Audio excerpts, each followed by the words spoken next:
अपना जिला में नई सुबह नई खबरों के सफरनामे पर आपका स्वागत है। नमस्कार, मैं हूं के और अपना जिला टीम के साथ आइए नजर डालते हैं अब तक की हेडलाइंस पर और खबरों पर।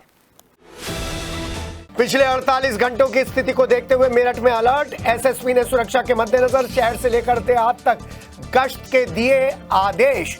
संवेदनशील और अति संवेदनशील क्षेत्रों में विशेष सतर्कता बरतने के लिए भी दिए गए निर्देश। टीवी पर डटे रहे मेरठ के लोग, रात भर देर रात तक पाकिस्तान के हमलों को विफल करते देख मनाई खुशियां। सीएमओ के आदेश के बाद सभी डॉक्टर्स और पैरामेडिकल स्टाफ की छुट्टियां रद्द। किसी भी इमरजेंसी हालात के लिए सीएमओ ने सभी डॉक्टर्स को तैयार रहने के दिए निर्देश। पावली खास में गो तस्करों से मुठभेड़, एक घायल एक फरार। ऑडिट आपत्तियों को लेकर मेरठ मंडल मेरठ के कमिश्नर ऋषिकेश भास्कर यशोद की अध्यक्षता में हुई बैठक। लंबित ऑडिट आपत्तियों पर हुई गहन चर्चा।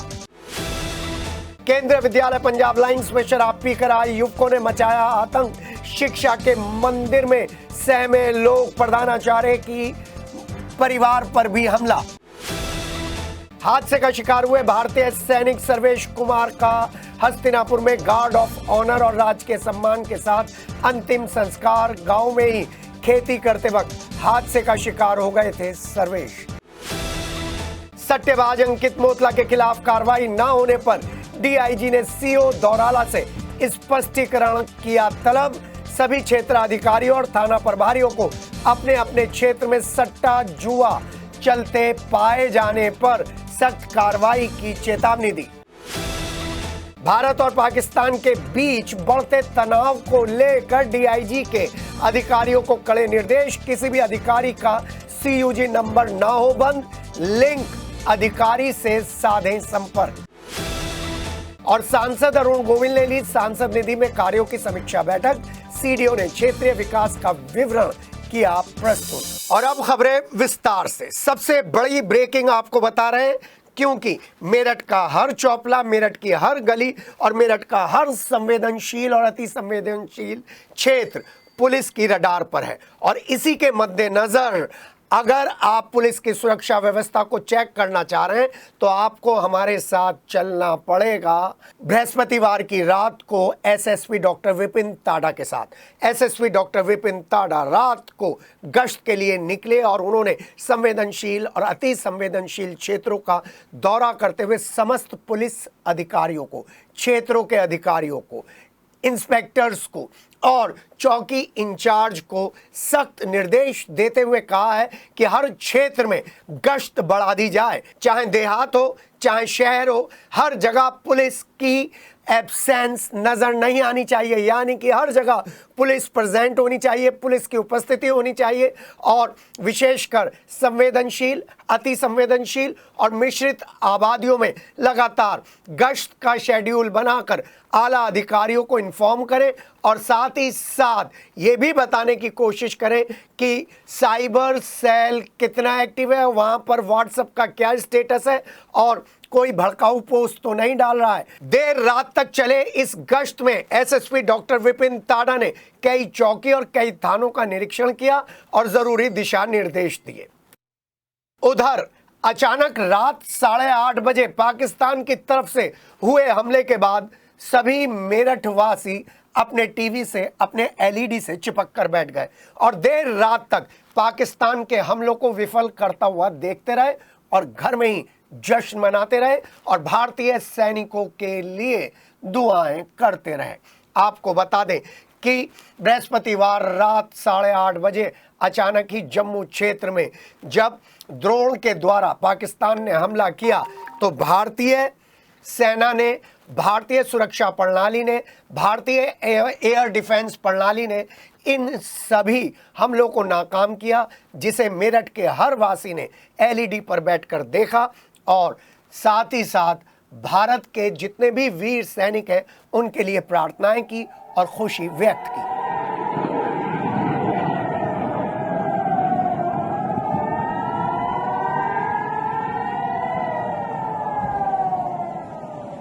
भारत और पाकिस्तान के बीच हुए तनाव को देखते हुए किसी भी इमरजेंसी हालत के लिए सीएमओ डॉक्टर अशोक कटारिया ने डॉक्टर्स, पैरामेडिकल स्टाफ, नर्सेज सभी की छुट्टियां कैंसिल कर दी हैं, जबकि मेडिकल कॉलेज समेत सभी सरकारी और निजी अस्पतालों में इमरजेंसी सेवाएं दुरुस्त रखने के निर्देश जारी किए गए हैं। सीएमओ डॉक्टर अशोक कटारिया द्वारा जो आदेश जारी किए गए हैं उनके अनुसार सभी डॉक्टर्स और पैरामेडिकल स्टाफ की छुट्टियां रद्द हो चुकी हैं।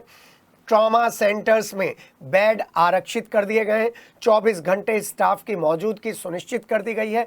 दवाइयों का पर्याप्त स्टॉक रखने के आदेश दिए गए हैं और किसी भी इमरजेंसी हालत में तुरंत रिपोर्ट करने के निर्देश भी सीएमओ डॉक्टर अशोक कटारिया की तरफ से दिए गए हैं। उसके बाद जिला अस्पताल, मेडिकल अस्पताल के अलावा आईएमए भी सहयोग करने के लिए आगे आए हैं।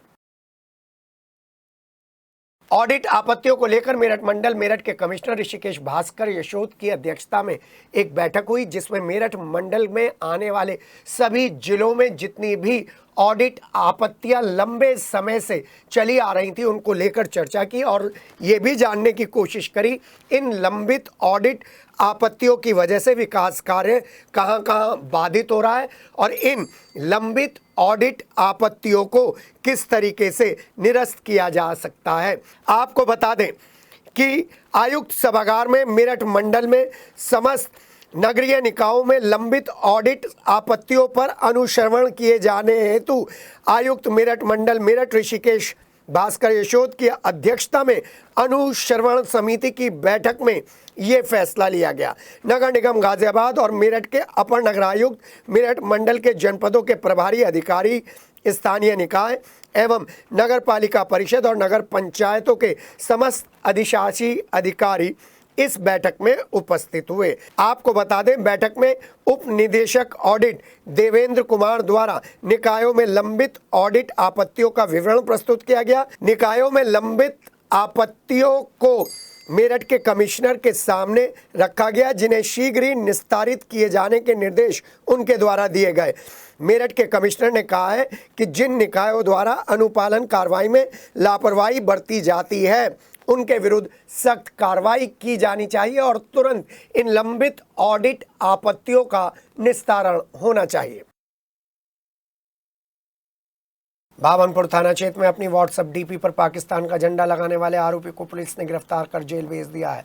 बुधवार को थाना भावनपुर के गांव रुकनपुर का रहने वाला दिलशाद अपनी व्हाट्सएप स्टेटस पर डीपी पर पाकिस्तान का झंडा लगाने के बाद अचानक पुलिस की रडार पर आ गया, जिसमें खड़ी एक और युवती का फोटो भी उसने शेयर किया है और डीपी पर लगाया है। हिंदू संगठनों में इससे रोष फैल गया है। इसी दौरान एक हिंदू संगठन के कार्यकर्ता ने एक्स प्लेटफॉर्म के माध्यम से इसकी शिकायत यूपी पुलिस को टैग करते हुए की थी, जिसके बाद पुलिस ने आरोपी युवक को मोबाइल समेत दबोच लिया है। पुलिस ने पूछताछ के बाद आरोपी दिलशाद के खिलाफ मुकदमा दर्ज कर जेल भेज दिया है। कंकरखेड़ा के गांव पावली खास के जंगल में पुलिस और गो तस्करों के बीच मुठभेड़ हो गई है, जिसमें गांव पावली खास के रहने वाले एक गो तस्कर के पैर में पुलिस ने गोली मार दी है। गो तस्कर घायल हो गया है, दूसरा साथी फरार होने में कामयाब रहा। घटना के बाद पुलिस ने घायल गो तस्कर को मेरठ जिला अस्पताल में इलाज के लिए रेफर कर दिया है। गांव पावली खास के एक मकान में इन गो तस्करों द्वारा गोकशी की घटना को अंजाम दिया जा रहा था, जिसके बाद पुलिस ने इन दोनों गो तस्करों की तलाश में अभियान चलाया था, जिसमें ये गो तस्कर पकड़ा गया है। शूरवीर योद्धा महाराणा प्रताप की 485वीं जयंती के अवसर पर बच्चा पार्क पर एक कार्यक्रम का आयोजन किया गया। सर्व समाज के लोगों ने इसमें शिरकत की और इस दौरान उनकी प्रतिमा पर दीप प्रज्वलित कर उन्हें श्रद्धांजलि अर्पित की गई। कार्यक्रम के दौरान 151 दीपक जलाए गए और उनके साहस और पराक्रम के कार्यों को याद करते हुए शपथ ली गई कि सभी लोग देश की सेवा करने का प्रयास करेंगे। महाराणा प्रताप ऐसे वीर योद्धा थे जिन्होंने मातृभूमि की रक्षा के लिए सर्वस्व न्योछावर कर दिया था। दुश्मन भी उनके युद्ध कौशल का कायल था और महाराणा प्रताप ने मुगल शासक अकबर का घमंड भी चूर चूर कर दिया था। 1576 की हल्दी घाटी के युद्ध में महाराणा प्रताप ने अकबर को धूल चटाई थी। उनका पराक्रम ऐसा था कि उनकी मृत्यु के बाद भी सभी लोग उनकी बहादुरी को याद कर कर, उनकी शहादत को याद कर कर उन्हें श्रद्धांजलि अर्पित करते हुए देश सेवा का संकल्प लेते हैं।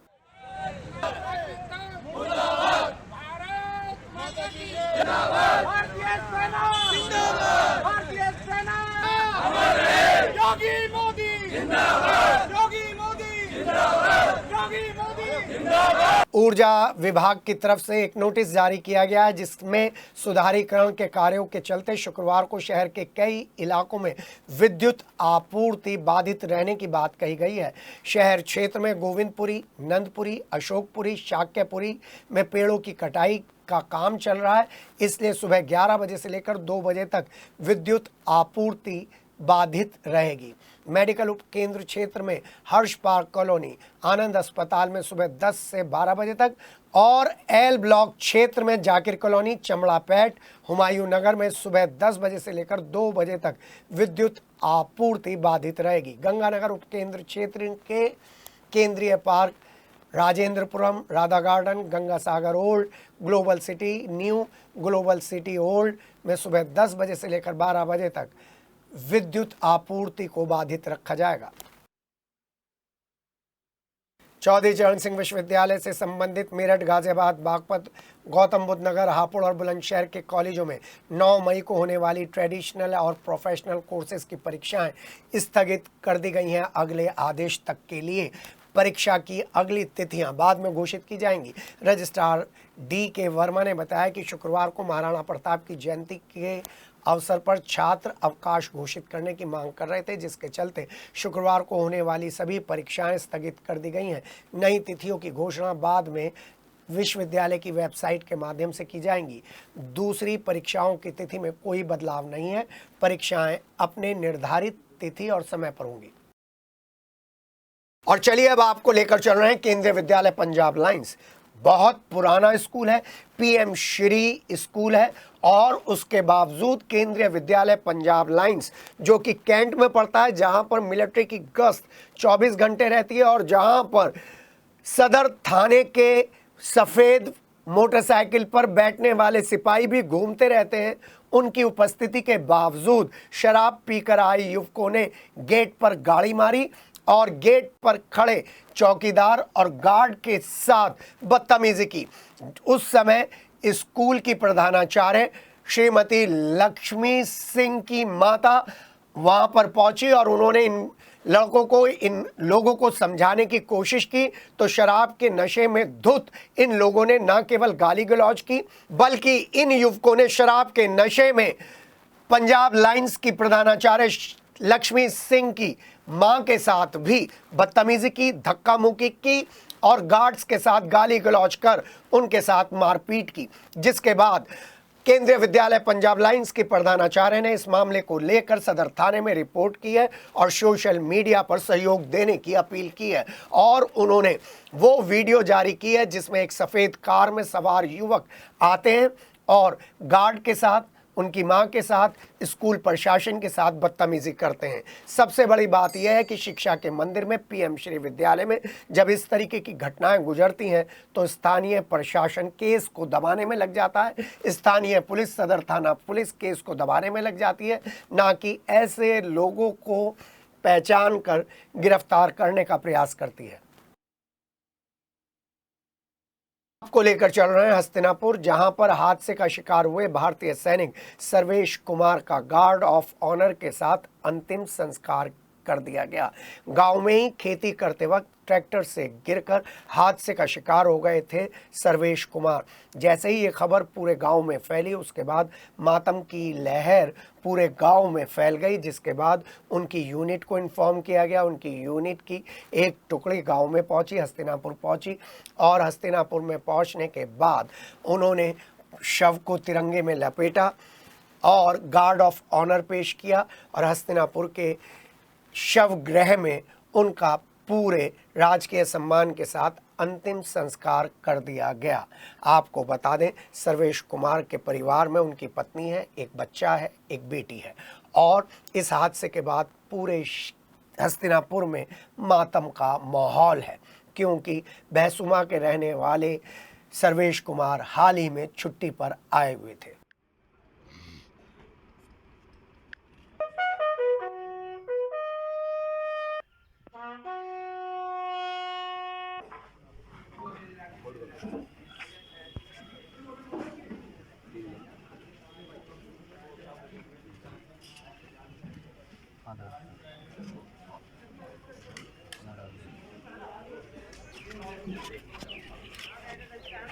एसएसपी डॉक्टर विपिन ताड़ा सट्टेबाजों के खिलाफ, जुआरियों के खिलाफ मुहिम चला रहे हैं, लेकिन दौराला थाना क्षेत्र में सट्टेबाज अंकित मोतला के होटल पर कार्रवाई के बाद सट्टा किंग अंकित मोतला पर पुलिस द्वारा कुछ भी कार्रवाई नहीं की गई और उसे आसानी से जमानत भी मिल गई और इस जमानत का विरोध भी नहीं हुआ।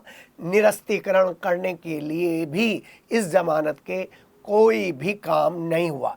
शिथिल पर्यवेक्षण और पूर्व में भी कोई कार्रवाई ना किए जाने से डीआईजी कलानिधि नेथानी खासे नाराज नजर आ रहे हैं और उन्होंने सीओ दौराला प्रकाश चंद अग्रवाल को स्पष्टीकरण के लिए तलब किया है। डीआईजी ने सट्टेबाज अंकित मोतला पर दौराला पुलिस और सीओ दौराला पर रहम बरतने की शिकायत पर यह एक्शन लिया है। याद रहे 9 अप्रैल को पुलिस के आला अधिकारियों ने दौराला के सट्टेबाज अंकित मोतला के होटल पर छापेमारी की थी, जिसमें 31 जुआरियों को गिरफ्तार किया गया था। 17 लाख रुपए कैश बरामद किए गए थे, ताश भी बरामद किया गया था।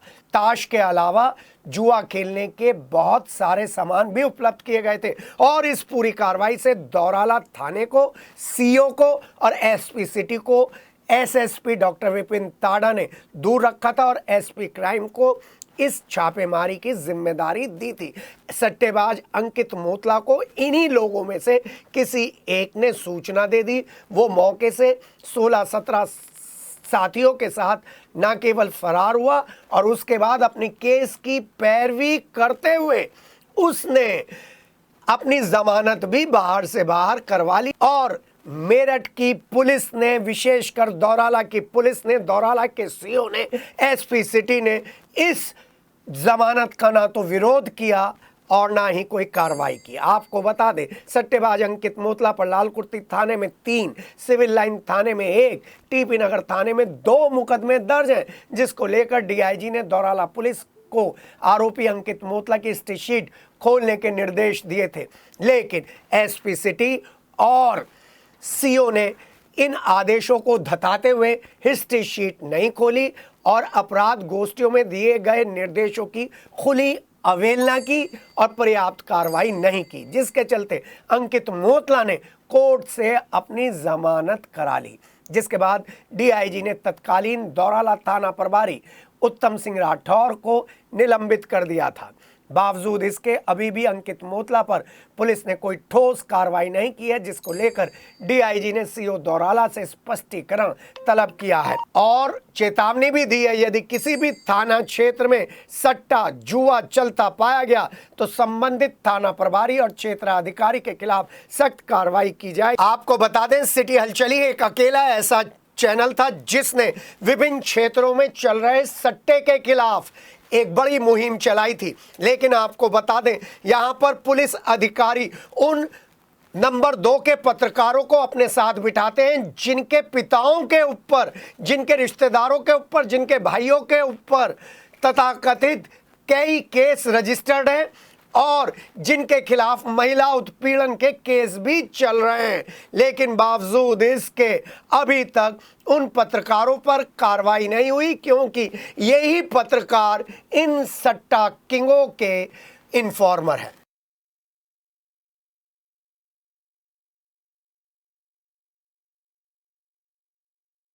आप सीयूजी नंबर डायल करें तो मेरठ शहर की जिन आला अधिकारियों को जिम्मेदारी दी गई है, सीओ जो है और एसपी रैंक के जो अधिकारी हैं, वो सीयूजी नंबर नहीं उठाएंगे। शायद इसी की शिकायत किसी ने डीआईजी कलानिधि नेथानी से की तो कलानिधि नैथानी डीआईजी मेरठ ने सख्त आदेश दिए।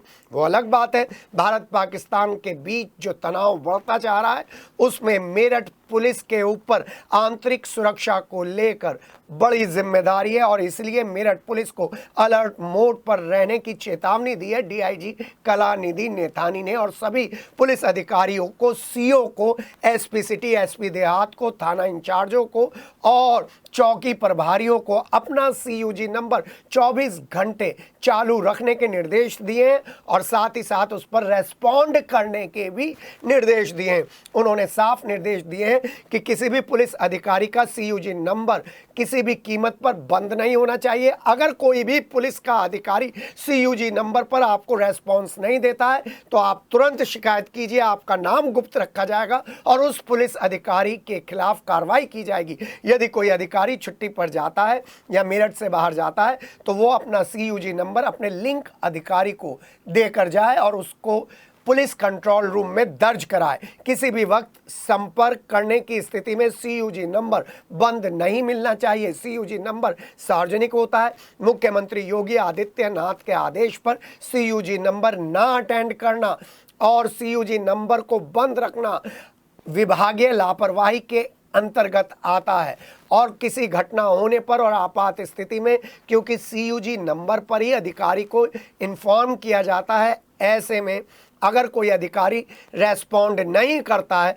तो समझ लीजिए वो पुलिस में सिर्फ इसलिए आया है क्योंकि उसको अपना इकोनॉमिक स्टेटस बढ़ाना है, ना कि देश की सेवा करनी है। ऐसे में ईमानदार अधिकारियों की जो हमारे यहाँ पर टीम है जिसमें एसएसपी डॉक्टर विपिन ताड़ा, डीआईजी कलानिधि नैथानी और एडीजी जोन है, तो उन लोगों ने इस पर गहन चिंतन करते हुए पाकिस्तान से बढ़ते हुए तनाव के बीच ये बड़ा फैसला लिया है कि किसी भी नागरिक को यदि कोई परेशानी आती है और वो उच्च स्तर पर इसकी रिपोर्ट करना चाहता है तो सीयूजी नंबर खुला मिलना चाहिए और जिस अधिकारी का सीयूजी नंबर खुला नहीं मिलेगा उसके खिलाफ विभागीय कार्रवाई की जाएगी। मेरठ हापुड़ सांसद अरुण गोविल ने विकास भवन में सांसद निधि के कार्यों की समीक्षा बैठक में हिस्सेदारी की। उनके साथ राज्यसभा सांसद डॉक्टर लक्ष्मीकांत वाजपेयी थे। सीडीओ ने सांसद को स्थानीय क्षेत्र के विकास के बारे में भौतिक विवरण प्रस्तुत किया। सांसद निधि के अंतर्गत मिले प्रस्ताव और उनकी स्थिति के बारे में विस्तार पूर्वक चर्चा की और बताया कि कार्यों में कहां कहां बाधाएं आ रही हैं, उनको कैसे दूर किया जा सकता है और इस विकास की धीमी प्रगति के बारे में भी अरुण गोविल सांसद मेरठ ने जाना और तय समय सीमा के अंदर इसे पूर्ण करने के लिए निर्देश दिए। कार्यदायी संस्था को कार्य त्वरित और गुणवत्तापूर्ण ढंग से संपन्न कराने के निर्देश दिए। बैठक में जैसा कि हम पहले ही बता चुके हैं, राज्यसभा सांसद डॉक्टर लक्ष्मीकांत वाजपेयी तो थे ही, DM doctor VK Singh, CDO Nupur Goyal, PDDRDF Sunil Kumar Singh, जिला कृषि अधिकारी राजीव कुमार सहित कई अधिकारी भी मौजूद थे। कार्य प्रगति पर तो है, पर कभी कभी ये लगता है कि प्रगति की जो रफ्तार है वो थोड़ी धीमी है। इन द सेंस के प्रस्ताव हम अपलोड कर देते हैं, उसके बाद 4-4 महीने बाद, 4.5 महीने बाद जो है वो प्रस्तावों की स्वीकृति आती है। आज हम हर चीज़ ऑनलाइन है, हर चीज़ डिजिटल है, तो मुझे लगता है ये काम थोड़ा जल्दी होने पे ध्यान रखना चाहिए इन बातों का। पहले प्रस्ताव स्वीकृत होकर आएगा, फिर टेंडर निकलेगा, फिर उसके बाद उसका काम होगा, फिर उसके बाद सत्यापन होगा, तो कहाँ जाकर मतलब आप 10 महीने लग जाते हैं ऑलमोस्ट बिल्कुल। तो वो जो स्पीड है वो बहुत धीमी है। पार्श्वनाथ दिगंबर जैन पंचायती मंदिर समिति दुर्गाबाड़ी के अध्यक्ष समेत 5 लोगों के खिलाफ सदर बाजार थाने में धोखाधड़ी और धमकी देने का केस दर्ज कराया गया है और जो रिपोर्ट दर्ज कराई गई है उसमें वादी ने कहा है कि उनके परिवार को जान से मारने की धमकी दी गई थी और आरोपियों से उनके परिवार को जान का खतरा है। आपको बता दें जिन लोगों के खिलाफ ये रिपोर्ट दी गई है उनमें अनिल कुमार जैन उर्फ बंटी समिति का सदस्य है, अध्यक्ष रंजीत कुमार जैन, वरिष्ठ उपाध्यक्ष मृदुल जैन और दूसरे प्रबंध समिति के सदस्यों के नाम ये रिपोर्ट दर्ज कराई गई है। रिपोर्ट में आरोप लगाया गया है कि मंदिर का रजिस्ट्रेशन 2003 में कराया गया था। 2014 से रंजीत कुमार जैन जो अध्यक्ष के पद पर था, सुनील कुमार जैन वरिष्ठ उपाध्यक्ष था, मृदुल जैन कोषाध्यक्ष था और अनिल कुमार जैन सदस्य समिति में थे। तो इन लोगों ने निजी लाभ के लिए अवैध रूप से मंदिर पर काबिज होने का एक षड्यंत्र रचा था। ना तो कोई आम सभा की गई, ना ही संविधान के अनुसार प्रत्येक 3 वर्ष के दौरान चुनाव कराए गए और कोई हिसाब किताब भी समाज के सदस्यों के सामने नहीं रखा गया। इसके संबंध में डिप्टी रजिस्ट्रार के यहाँ एक शिकायती पत्र दिया गया था। आरोप है कि अनिल जैन उर्फ बंटी आदि ने फर्जी दस्तावेज तैयार कर रजिस्ट्रार कार्यालय में जमा कराया था और ये भी आरोप लगाए गए हैं कि जिसने शिकायत की थी उसको जान से मारने की धमकी भी दी गई है और पुलिस से सुरक्षा की भी मांग की गई है। वहीं पर केस दर्ज करने की बात पुलिस की तरफ से सामने आई है और जांच करने की भी बात पुलिस के सामने आई है। वहीं हमने दूसरे पक्ष से बात करने की कोशिश की, लेकिन कोई भी दूसरा पक्ष बात करने के लिए सामने नहीं आया है जिन पर ये आरोप लगाए गए हैं। वर्चस्व को लेकर स्कूली छात्रों के बीच मारपीट हुई है। 2 गुटों के बीच मारपीट हुई है। सिविल लाइन थाना क्षेत्र के एमडीए के बाहर का ये मामला सामने आया है। स्कूली ड्रेस पहने छात्रों के 2 गुटों के बीच जो मारपीट हो रही है उसकी वीडियो वहीं पर सड़क पर खड़े किसी शख्स ने बना ली और किसी की हिम्मत नहीं थी कि इन दोनों गुटों को रोक कर लड़ाई शांत करा सके। पता नहीं किसके पास कौन सा हथियार होता। सोशल मीडिया पर यह वीडियो वायरल हो गई। ये सामने पुलिस लाइन थी। छात्रों में हो रही मारपीट को रोकने के लिए कुछ लोगों ने हिम्मत की तो उनको भी पीछे करा दिया गया और हटा दिया गया। लेकिन बड़ी बात यह है, एमडीए के सामने महिला थाना है, पुलिस लाइन है, एसएसपी ऑफिस चंद कदमों की दूरी पर है, कलेक्ट्रेट परिसर भी है, लेकिन पुलिस कर्मी वहां पर नजर कोई नहीं आता है।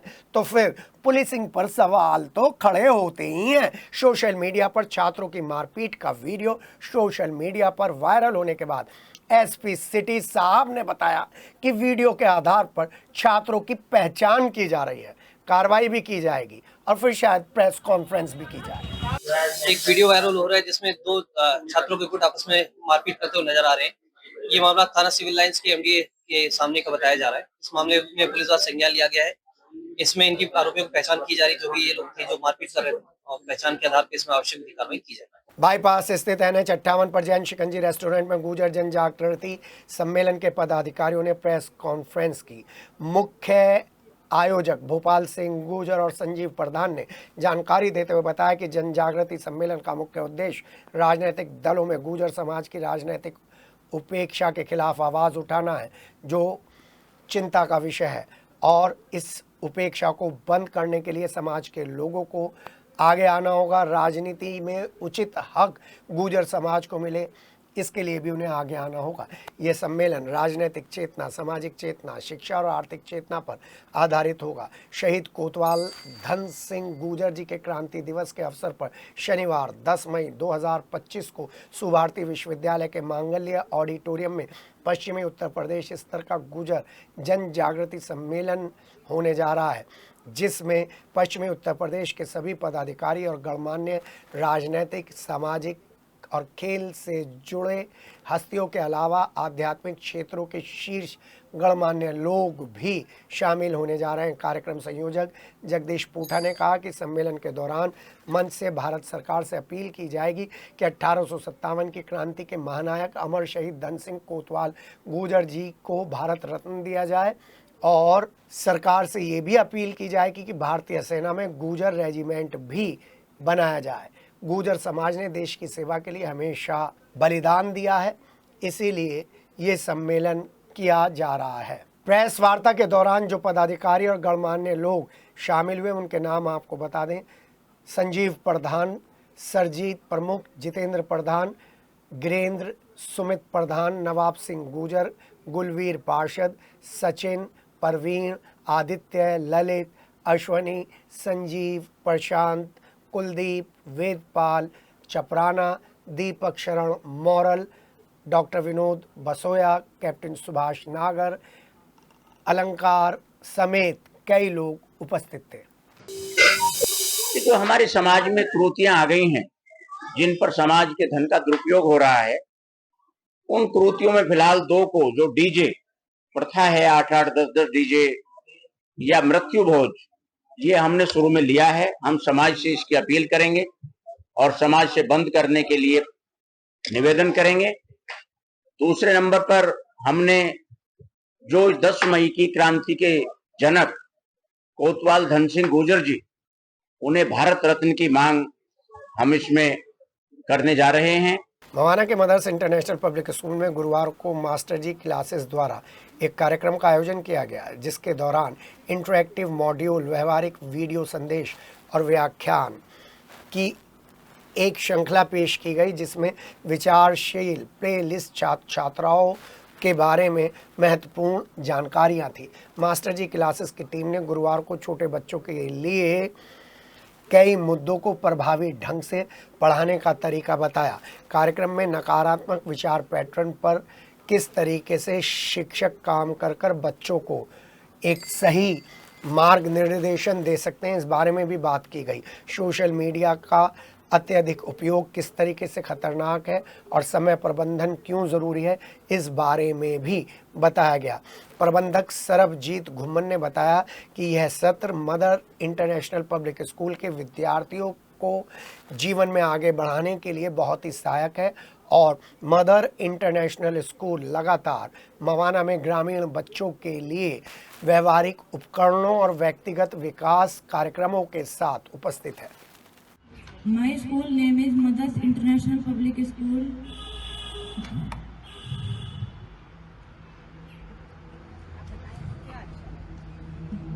From Ghaziabad, and they are here to bring some. I'm very, very happy to host Mrs. Manisha Chitkara and her team. Master G's community. Master G's global motivational life guide. Master ऐसी happiness के बारे में बात करने वाली हूँ जो आज से 7 साल पहले मुझे मिली।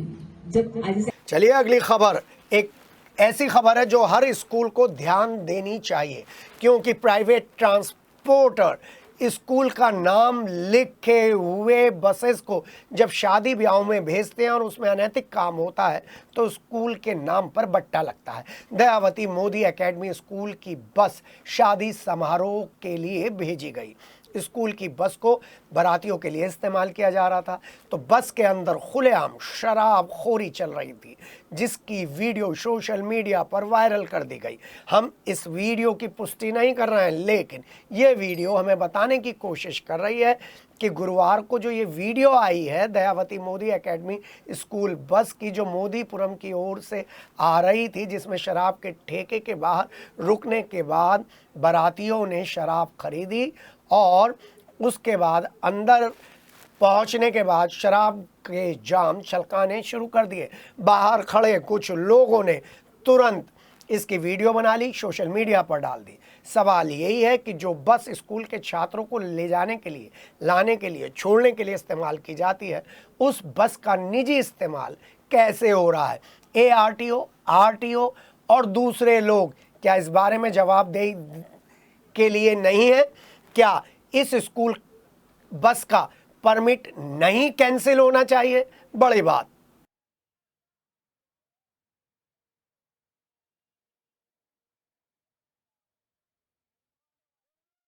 और अब कैंट की कार्रवाई ये बदले के लिए तो नहीं ली गई है।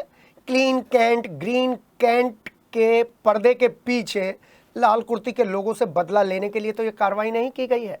और अगर ये कार्रवाई बदला लेने के लिए की गई है तो फिर विरोध के लिए तैयार रहिए, क्योंकि ये मेरठ की जनता है, ये मेरठ कैंट की जनता है।